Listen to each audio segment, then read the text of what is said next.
Welcome to Ditch Auto. My name's Jerad, and today we're talking about my first shots with the Sony A6400. Now, I got my hands on the Sony A6400 the same time anybody else could that pre-ordered it. I didn't get a copy from Sony. I didn't get invited to anything. So I just bought the camera because I liked the specs and I liked what I saw in some of the other videos that people were putting out.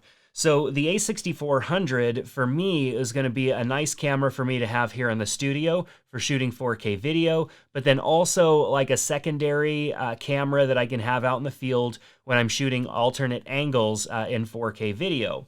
Most of the stuff that I use out in the field as my main camera would be the Sony A7 III or Sony A7R III. Right now, it's mainly just the A7 III cameras as I kind of wait in anticipation for an A7S III.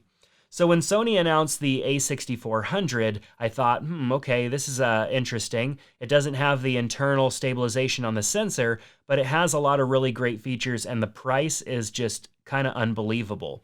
I mean, for under $900, you're getting a camera that has unbelievable autofocus, that can shoot 4K video, that has that new advanced eye detection, so the autofocus follows the eyes and you can switch between which eye you want it to follow. I mean, there's lots of really great features. It has the touchscreen on the back, which is a must for me on these smaller cameras. So for me, I decided to go ahead and get one. And I wanted to take it out and shoot some photos and shoot some video with it to see how it compared to what I remember of my A6500s. So I took it out and immediately I usually shoot some photos of my kids, just out running around and playing. But we had an opportunity here in California in February, towards the end of February, the almond blossoms are blooming and it's really nice. And so we went out and took some portraits of my kids. And so I took the A6500 with the 85mm Sony GM lens on it, nothing else, just these two things here, and got some amazing photos. I mean, this camera did a beautiful job at maintaining focus on my kids. Even as they started to run around and jump, it maintained great focus even when I was shooting at more of a rapid pace. It was continuing to follow them, and really it did a great job at holding focus, especially once it picks someone to focus on. If there's multiple people in the frame, it picks someone and holds focus onto that person really well. Even people crossing paths, sometimes it can get confused like anything, but it does a relatively great job, and I was pretty impressed. So the family portraits turned out really good. The photos are just unbelievable. Most people probably wouldn't believe that I used a $900 camera to take those photos. Of course, I had a really nice lens on the front of it as well, which, there's some things those photos definitely, look better because of the more expensive lens, the better glass. But even if I had a more entry-level piece of glass on the camera, it still would have produced fantastic photos. So a little bit later, it's raining outside. My kids wanted to go outside and run around in the rain, and so we're taking pictures of them playing outside in the rain, scootering on their little scooters and stuff like that. And that was a great opportunity with faster moving subjects for me to really test out the autofocus and see if it can keep up. And sometimes if I have my autofocus area set to wide, which really lets the camera use just about the entire sensor to choose what in the image is it going to focus on, sometimes it would get it wrong. It would choose the subject behind the one that I was really intending on focusing on. And these are typical things with most cameras. It's not just the A6400. That's why personally I use flexible spot focus, which doesn't disable the eye focus. It just lets the camera know that there's a specific area that I want focus to come from. I don't want it to come from all over. I want the camera really to just look at this smaller area. Now, in my video where I talk about 7 camera settings that I change, I talk about that. I show you exactly why I do that. So if you're interested in knowing a little bit more about that, definitely check out that video. I'll link to it down below, just as I link to the camera, the lens, the SD cards, all of the little accessories that I use. to get the most out of the cameras that I'm using. I linked to those down below so that you could check them out. So video shooting was a little bit different. I haven't spent a whole lot of time shooting video, but what you're really going to need is a lens that does have some stabilization. Now this 85mm lens here on this camera has no internal stabilization, so no stabilization on the lens paired with no stabilization in the camera means that my footage is definitely going to be a little shaky, and I'm going to really have to be careful if I want some good usable footage. Otherwise, if I had a lens on the camera that had some stabilization, which I did in a little limited testing, really the stabilization missing from the body is it's not very noticeable.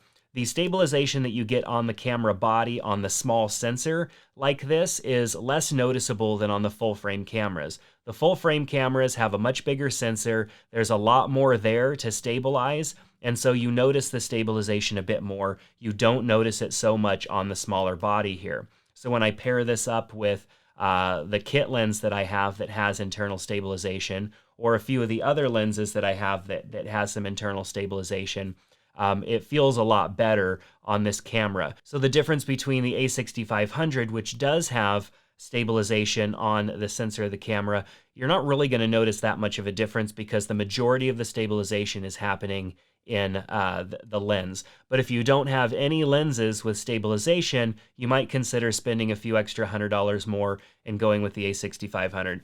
But I'm not here trying to do a full review. I'm just trying to give you my first shot results and talk a little bit about my experiences with the camera. So my initial thoughts on this camera is that it is really a game changer in 2019 for the price point, because it's a $900 camera that shoots amazing 4K and beautiful photos with amazing autofocus. The low light capability is pretty good on this camera as well. So I think it's an excellent buy. Of course, there's also the flip-up screen for those of you that are into vlogging. I have a video on the topic of that because people are complaining about microphone mounting and stuff, and wishing that this would pop out to the side. I have my own thoughts on that, and if you actually go over to our Instagram, so the Ditch Auto Instagram, which is ditch_auto, you can see some photos. I have some photos of like my setup for if I was going to do any vlogging with this camera, and it's a perfect little setup, and it's super lightweight, so definitely check that out. And follow us there anyways, because I post a lot of camera-related stuff, the setup that I have, and then some photos that I took with that setup, and even some video as well. So we'd love to have you over there on Instagram checking us out. So another last minute thing here before this video is over, I am going to be launching a podcast pretty soon, the Ditch Auto Podcast, where we're going to talk more in depth about photography, video, have some guests on, and just maybe even talk about some news from time to time as it comes to new cameras. We have a lot of events coming up in the next several months where there's going to be a lot of camera news and stuff like that coming out. And 2019 is going to be an interesting year. So I want to be able to have those discussions without making these videos super long. So be on the lookout for that. You can head on over to ditchauto.com to sign up for updates when we launch that podcast. So that's going to do it for this video. What did you think of the First Shot series? This is something that I want to try, where rather than talking in length about specs and comparing between previous versions, we just take the camera out and actually use it and show the results and talk about some of the initial findings. Full reviews are great, they're informative, but sometimes you just want to see the proof as to whether or not the piece of equipment works, and just hear about that. So let me know what you think down in the comment section below. Click on the thumbs up if you like this video, and click that subscribe button to get more videos from us in the future. That's going to do it for today. Take care, and we'll see you back here soon on Ditch Auto.